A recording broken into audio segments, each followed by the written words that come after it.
বাসিন্দা Vidyanath Chattopadhyay Indian bank থেকে 2013 সালে 15 লক্ষ টাকা লোন নিয়েছিলেন। লোন না শোধ করার কারণে বৃহস্পতিবার ব্যাংকের পক্ষ থেকে বিদ্যানন্দ চট্টোপাধ্যায়ের বাড়িকে আসানসোল কোর্টের আদেশের পর ব্যাংক নিজেদের হেফাজতে নয় এবং হিরাপুর পুলিশ প্রশাসন ও আসানসোল কোর্ট ও ব্যাংকের আধিকারিকদের উপস্থিতিতে বাড়ি সিল করা হয়। Green Asansol, clean Asansol. विवेकानंद चट्टोपाध्याय ने हमारे इंडियन बैंक आसनसोल मुख्य शाखा से 2013 में ये लोन लिया। 2013 में 15 लाख रुपए का 2013 में लोन लिया था।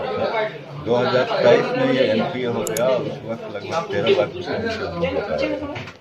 2023 में एनपीए होने के बाद हम लोगों ने सरफेसी एक्ट के तहत प्रोसीडिंग शुरू की और उसके पूरी तरह कानूनी रूप से इस मकान का कब्जा लिया जा रहा है, जिसमें कोर्ट के द्वारा रिसीवर भी अपॉइंट किया गया और आज इस कब्जा लेकर के उसके बाद हम लोग इसको बेच करके लोन वसूल करने का। आपका नाम सर? मैं Praveen Kumar, chief manager, zonal office Asansol. किस बैंक से लिया? इंडियन बैंक से था ये आसनसोल के मुख्य शाखा। ये कौन सा इलाका है? ये प्रेम नगर इलाका कहलाता है, गुरु नानक मिशन स्कूल के आसपास। अधिवक्ता संग्राम सिंह।